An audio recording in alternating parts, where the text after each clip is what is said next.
একটা কাজ করে দিতে পারবেন? কি কাজ করে ফেলেন?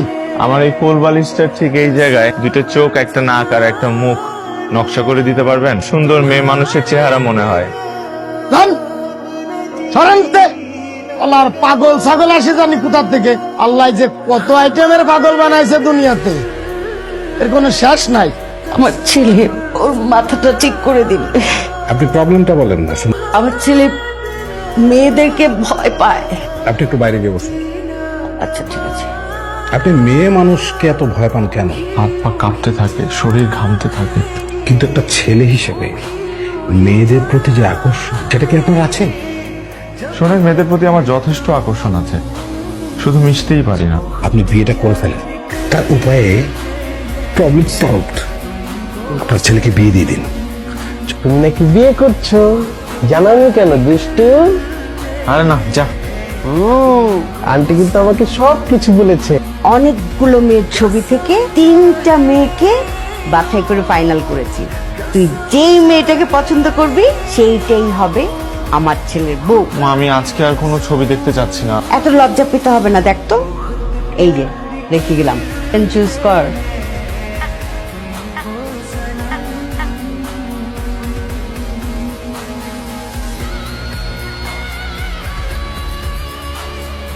Can I hug you? বিয়ের পর পাত্র একেবারে একের।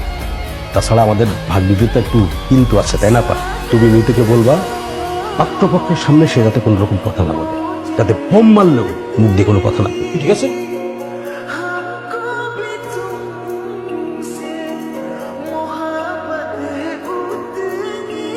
মাশাআল্লাহ, মিতুকে আমার ভীষণ পছন্দ হয়েছে, মাশাআল্লাহ।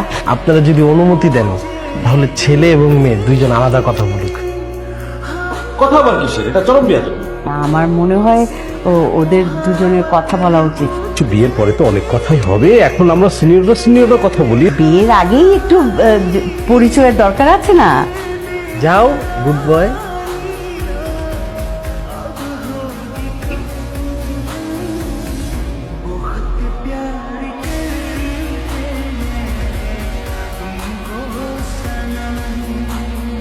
ওই যে এসে গেছে, কথাবার্তা হলো।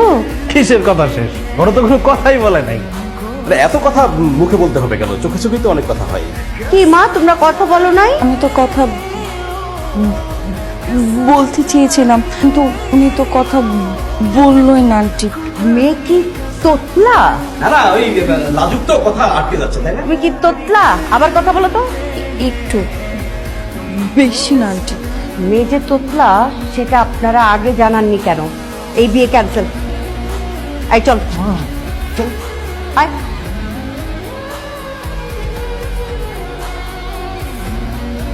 ঝিমানো মুরগির মতো ঝিমাচ্ছিস কেন? বাকি যে 2টা ছবি আছে ওখান থেকে আরেকটা মেয়ে সিলেক্ট কর। না মা, আমি মিতুকে মনে মনে বউ ভেবে ফেলেছি, আর তুমি যদি মেনে না নাও তাহলে আমি জীবনে কাউকে বিয়েই করবো না। ছেলে বলে কি?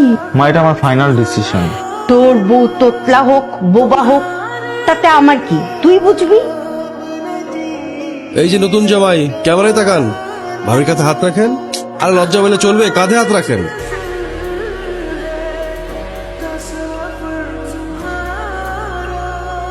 Thank you. আমি শুনেছি আপনি নাকি নিজ ইচ্ছায় বিয়েতে রাজি হয়েছেন। বসে।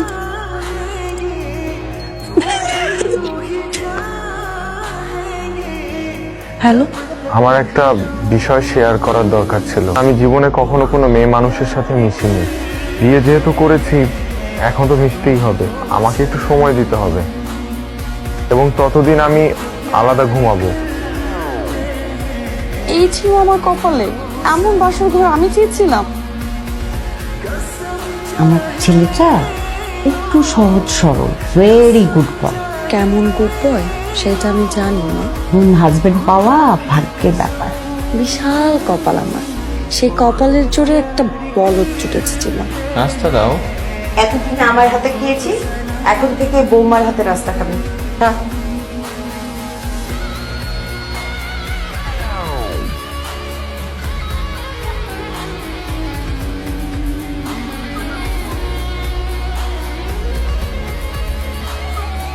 তুই এইটা কি করলি? আমি তো তোর কাছে এটা আশা করি না। আমার ফার্স্ট অ্যানিভার্সারিতেই আমার বাসর হবে। এই 1 বছরে আমি ঠিক হয়ে যাব। বিশ্বাস করছিস না তো? তোকে ছুঁয়ে বললাম। আমাকে ছুবি না, আমি শুকিয়ে যাব। মা, আমি অফিস যাচ্ছি। আমার লাঞ্চ বক্সটা। মা, মা এখন থেকে রেস্টে থাকতে নিন।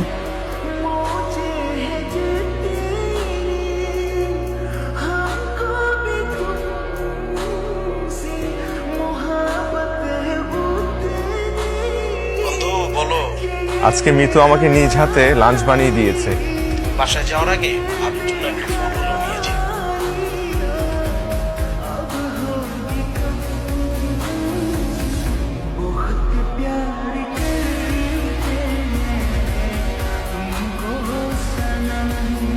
হাতে কি দেখি না, হাত দেখি।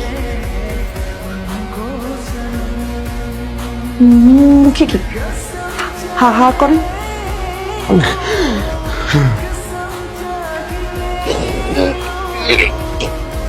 খবরদার পাশে শুবেন, কোল বালিশ রাখেন।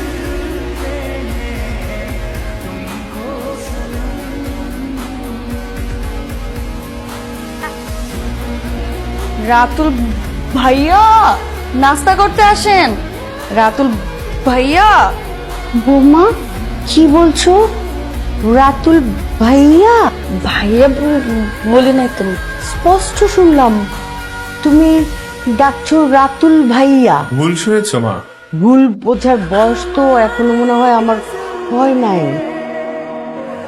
রাতুল ভাইয়া নাস্তা করতে বসেন। মাত্র তো শুরু, তুই বুঝবি এবার ঠেলা। রাতুল ভাইয়া, এই যে আপনার কফি। রাতুল ভাইয়া, আপনার লাঞ্চ বক্স।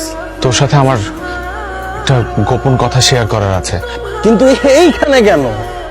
আমার স্ত্রী মিতু আমাকে ভাইয়া বলে ডাকে। কি বলে ডাকে? ভাইয়া। বিয়ের এত দিন পার হয়ে গেছে, এখনো হাজবেন্ড হতে পারলি না, ভাইয়া হয়ে ঝুলে আছিস। আচ্ছা শোন, তোকে একটা পরামর্শ দেব। ঠিক আছে, তাহলে কি হতে হবে? হাজবেন্ড হতে হবে। গুড। শোনো, তুমি আর আমাকে ভাইয়া বলে ডাকবে না। কেন ডাকবো না? আমরা হাজবেন্ড ওয়াইফ হতে চাই।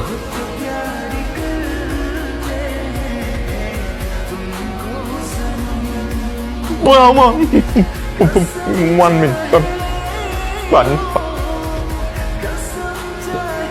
এই ছিল আমার কপালে। আল্লাহ যেন এমন জামাই আমার শত্রু কেউ না দেয়।